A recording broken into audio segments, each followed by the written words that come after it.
Students, आज हम पढ़ेंगे mechanism of transport of gases के जो गैसेस होती हैं, कार्बन डाइऑक्साइड है या ऑक्सीजन है, वो किस तरह से ट्रांसपोर्ट होती है हमारी बॉडी में, उसका पूरा मैकेनिज्म क्या है। ठीक है। सो रिस्पायरेटरी गैसेस, ठीक है, रिस्पायरेटरी गैसेस जैसे कि कार्बन डाइऑक्साइड हो गया और ऑक्सीजन हो गया, तो ये हमारी बॉडी में ट्रांसपोर्ट होते हैं किसके जरिए, ब्लड के जरिए से ट्रांसपोर्ट होते हैं। ठीक है। ब्लड क्या करता है कि वो ऑक्सीजन को ट्रांसपोर्ट करता है फ्रॉम द लंग्स, उसको कहाँ पे लेकर जाता है, डिफरेंट टिश्यूज की तरफ, सेल्स की तरफ। ठीक है। क्योंकि वहाँ पे रिस्पायरेशन का प्रोसेस होता है, फूड की ब्रेक डाउनिंग हो रही होती है, तो उसके लिए उसको किस चीज़ की ज़रूरत होती है, ऑक्सीजन की ज़रूरत होती है। तो इसलिए ब्लड क्या करता है कि वो ऑक्सीजन को लंग्स से लेकर जाता है into different tissues and cells. और लंग्स में ये ऑक्सीजन कहाँ से आता है, जब हम इनहेलेशन करते हैं, ठीक है, तो हम ऑक्सीजन को लेकर जाते हैं लंग्स में। ठीक है। फिर क्या होता है कि जब हमारे सेल्स में, टिश्यूज में क्या हो जाता है, रिस्पायरेशन हो जाती है, फूड की ब्रेक डाउनिंग हो जाती है, तो as a result carbon dioxide जो है वो प्रोड्यूस हो जाता है। ठीक है। और उसको जो है बॉडी से एक्सहेल करना बहुत ज़्यादा नेसेसरी होता है। तो इस वजह से ब्लड क्या करता है कि वो कार्बन डाइऑक्साइड को टिश्यूज से उठाता है और उसको लेकर जाता है टुवर्ड द लंग्स। ठीक है। लंग्स में क्यों लेकर जाता है, ताकि लंग्स से हम इसको क्या कर सकें, इसको हम एक्सहेल कर सकें। Now transport of oxygen in blood, पहले हम ये पढ़ लेते हैं कि ब्लड में ऑक्सीजन की ट्रांसपोर्टेशन किस तरह से होती है। तो स्टूडेंट्स, अप्रोक्सीमेटली 97% जो ऑक्सीजन है उसको रेड ब्लड सेल कैरी करता है एज अ ऑक्सी हीमोग्लोबिन। ठीक है। आपको पता है कि जो रेड ब्लड सेल्स होते हैं उसमें हमारे पास एक रेड कलर का आयरन कंटेनिंग पिगमेंट होता है, ठीक है, सब्सटेंस होता है जिसको हम कहते हैं हीमोग्लोबिन। तो ऑक्सीजन जो है जब उसके साथ कंबाइन हो जाता है तो उसको हम कहते हैं ऑक्सी हीमोग्लोबिन। सो 97% ऑक्सीजन जो है वो हमारे रेड ब्लड सेल उसको कैरी करते हैं in the form of oxy haemoglobin, जबकि जो 3% ऑक्सीजन है वो प्लाज्मा उसको डिजोल्व फॉर्म में कैरी करती है। ठीक है।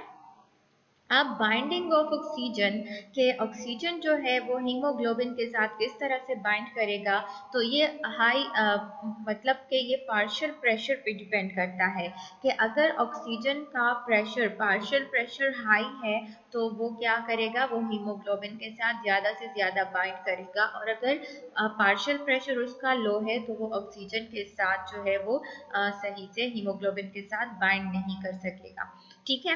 अब इसकी बाइंडिंग के लिए जो है वो हमें क्या रिक्वायर्ड होता है, वो एक एंजाइम रिक्वायर्ड होता है जिसको हम कहते हैं कार्बोनिक एनहाइड्रेज। और ये एंजाइम क्या करता है कि ये जो है ये ऑक्सीजन को बाइंड करता है हीमोग्लोबिन के साथ। और ये बाइंडिंग कहाँ पर होती है, ये बाइंडिंग होती है एल्वेओलाई में, जो कि प्रेजेंट होते हैं विद इन द लंग्स। ठीक है।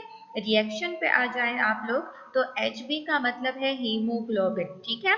तो 1 हीमोग्लोबिन जो है वो अपने साथ 4 ऑक्सीजन मॉलिक्यूल को क्या करता है, वो कंबाइन करता है, यानी 1 हीमोग्लोबिन के साथ 4 ऑक्सीजन मॉलिक्यूल कंबाइन हो जाते हैं और इसको हम कहते हैं ऑक्सी हीमोग्लोबिन।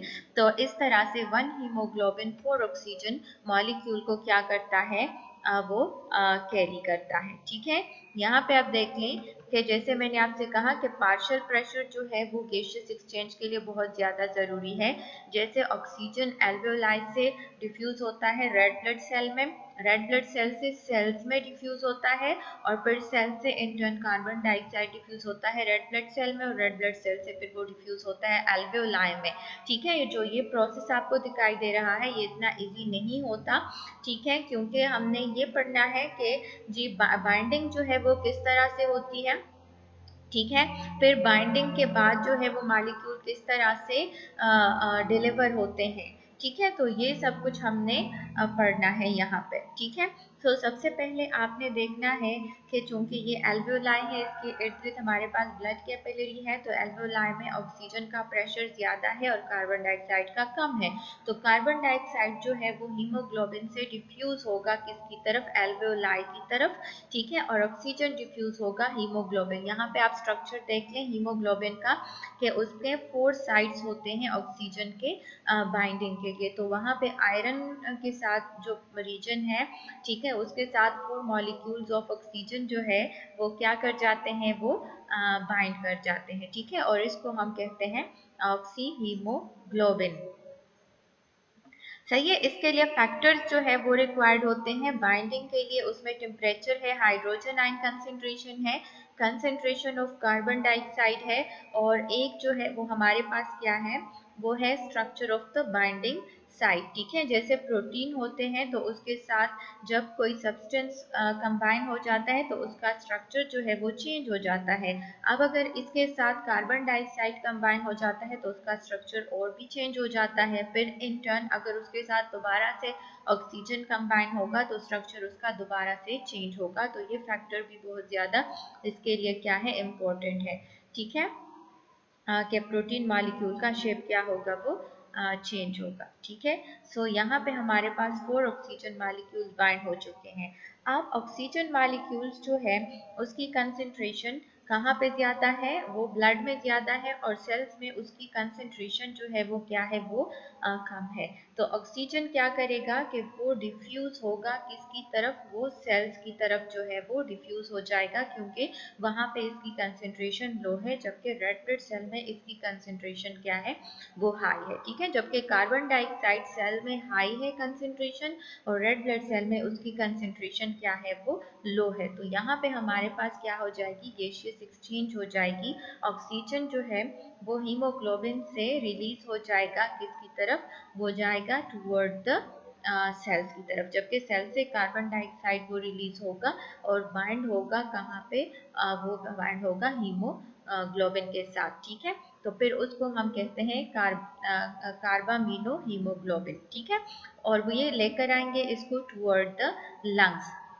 जब लंग्स की तरफ ये आएंगे तो वहाँ पे क्या होगा, स्टूडेंट्स के ब्लड में अब हमारे पास कार्बन डाइऑक्साइड कंसेंट्रेशन ज़्यादा है और ऑक्सीजन की कंसेंट्रेशन क्या है, वो हमारे पास लंग्स में ऑक्सीजन की कंसेंट्रेशन हाई है, कार्बन डाइऑक्साइड क्या है, वो लोअर है, ठीक है।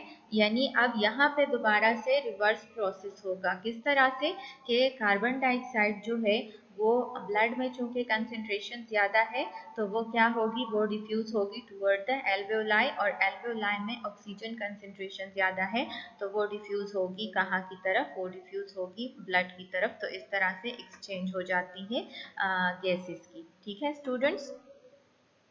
अब हम नेक्स्ट आते हैं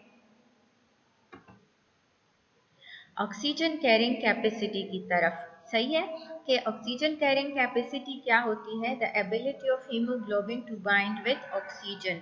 वो एबिलिटी हीमोग्लोबिन की कि वो ऑक्सीजन के साथ बाइंड कर जाए, इसको हम कहते हैं ऑक्सीजन कैरिंग कैपेसिटी, ठीक है।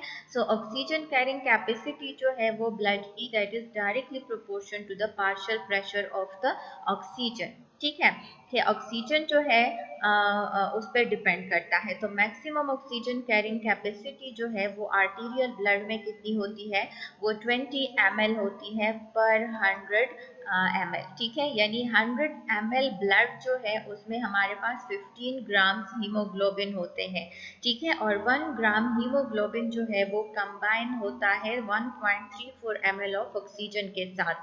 तो 15 ग्राम को हम मल्टीप्लाई कर लेते हैं 1.34 ml के साथ, तो इट मीन्स कि हमारे पास 100 ml ब्लड जो है वो कंबाइन होता है 20 ml ऑक्सीजन के साथ, ठीक है।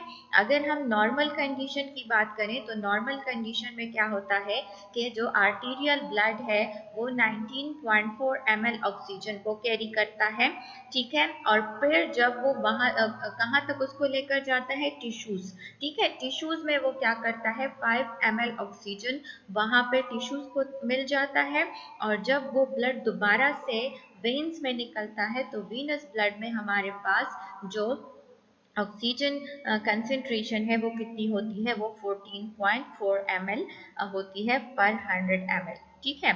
अब अगर हम एक्सरसाइज की बात करें तो एक्सरसाइज में क्या होता है कि हमारे टिश्यूज को जो है वो ऑक्सीजन की ज़्यादा ज़रूरत होती है, तो इस केस में आर्टीरियल ब्लड जो है वो क्या करता है कि वो पर 100 ml में 19.4 ml ऑक्सीजन को डिलीवर करता है, और वो टिश्यूज को कितना देता है, 15 ml ऑक्सीजन टिश्यूज को डिलीवर करता है।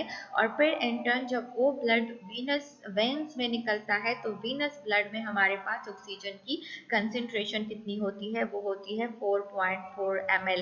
मीन्स के आर्टीरियल ब्लड में 19.4 ml ऑक्सीजन था, ठीक है, और वेनस ब्लड में 4.4 है, तो इट मीन्स के इसने टिश्यूज को 15 ml ऑक्सीजन जो था वो डिलीवर कर दिया। अब प्लाज्मा में जैसे मैंने आपको स्टार्ट में बताया था कि प्लाज्मा में हमारे पास जो है वो ऑक्सीजन जो है वो कम उसको डिलीवर करता है, तो इस केस में आर्टीरियल ब्लड जो है वो 0.29 ml ऑक्सीजन को क्या करता है, वो कैरी करता है। ठीक है, वो टिश्यूज को कितना प्रोवाइड करता है, 0.17 ml ऑक्सीजन टिश्यूज को प्रोवाइड कर देता है। तो इन टर्न जब वो ब्लड वेन्स में दोबारा से आता है तो वहाँ पे हमारे पास ऑक्सीजन की कंसेंट्रेशन कितनी होती है, जस्ट 0.12 ml ऑक्सीजन की कंसेंट्रेशन होती है।